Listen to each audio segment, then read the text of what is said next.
Welcome to another edition of Carnivore Bites. I'm your host, Jeff Sherman, along with Dr. Eric Lopkin. And Dr. Lopkin, economic news, I'd like your input. I thought our pre-show conversation was interesting because I do agree with what you said, your analysis. So talk about the jobs numbers and how they came a little lower than expectations. Depending on what website you read, it's either a non-issue or the sky is falling. Yeah, payroll numbers came in with new jobs at about half of what was expected.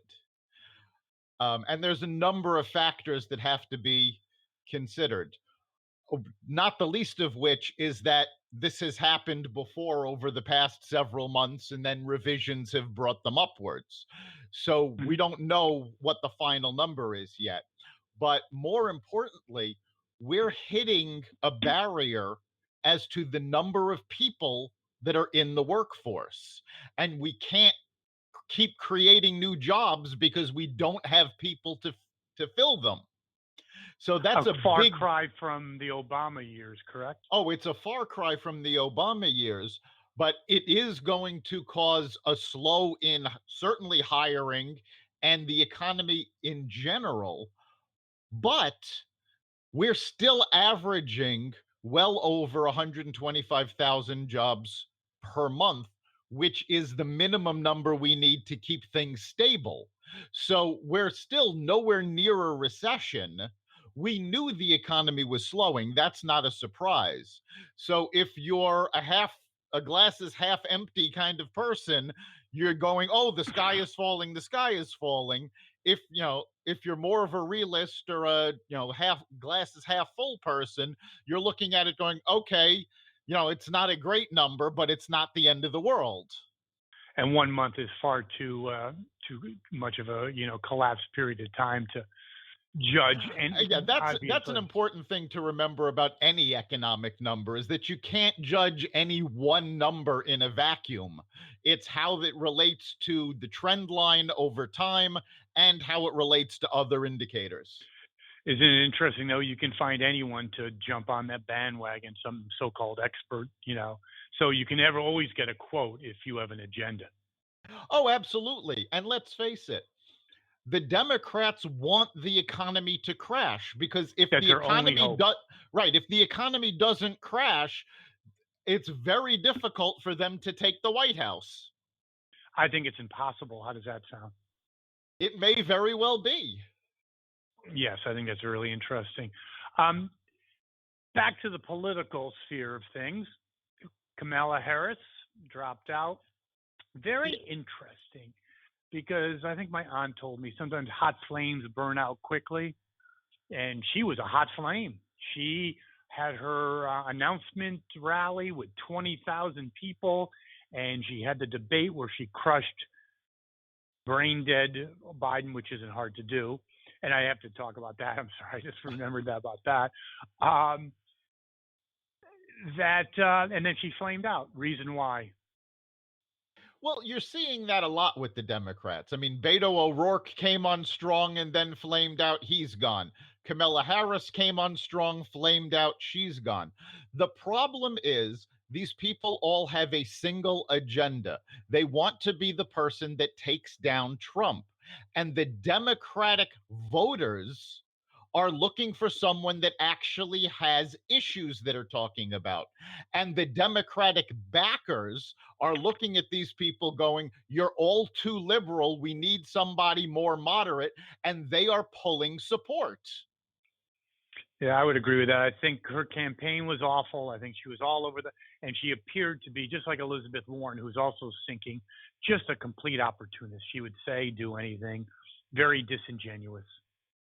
Plus, her record as a prosecutor didn't help either.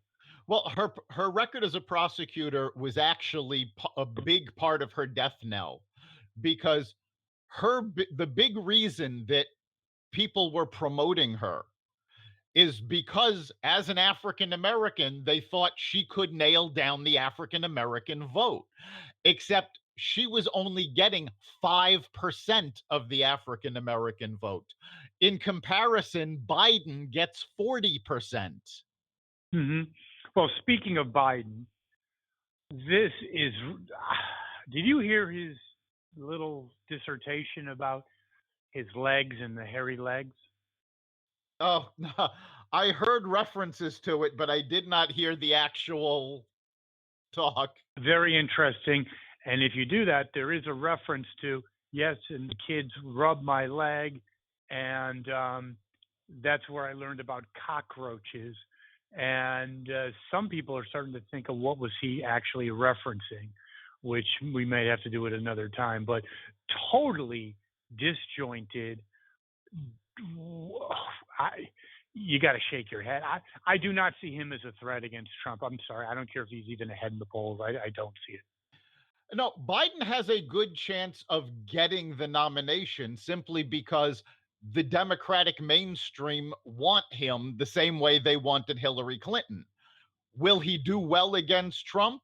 No, because he's not going to be able to handle a debate. He could barely handle the Democratic debates. Every time he opens his mouth, he says something like this that leave people shaking their heads. I've said, I don't remember if it was on the podcast or the radio show, but I've spoken to Democrats who have said, we believe he has dementia. So, there's very little doubt in my mind. I mean, he's disjointed. He doesn't get it. It's very strange. On the other in the political sphere, the impeachment train has now moved to the station, a new station, which is the Judicial Committee. Jerry Nadler, who kind of botched the Mueller hearings, I believe. Where do you see this going? Academics talking about why Trump should be impeached. Where do you see this going? Well, from the Intelligence Committee, 2 reports were released, one from the GOP, one from the Democrats.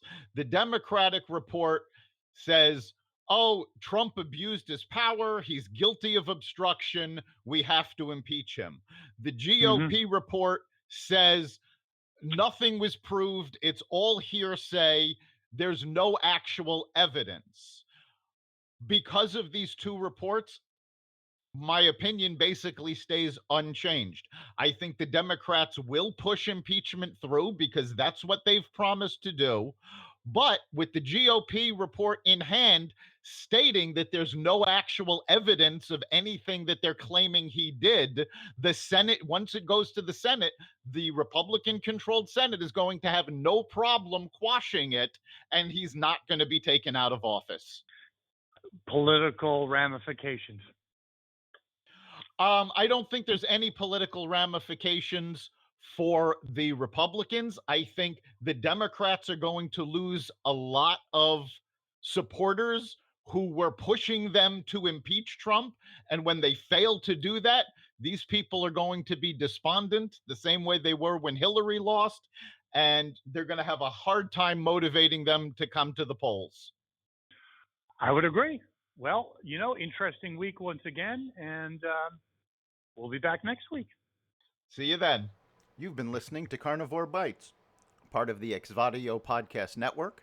You can catch us every week on carnivoreradio.com, exvadio.com/podcasts, the Apple Podcast Store, Google Play, Spotify, iHeartRadio, and wherever you find podcasts.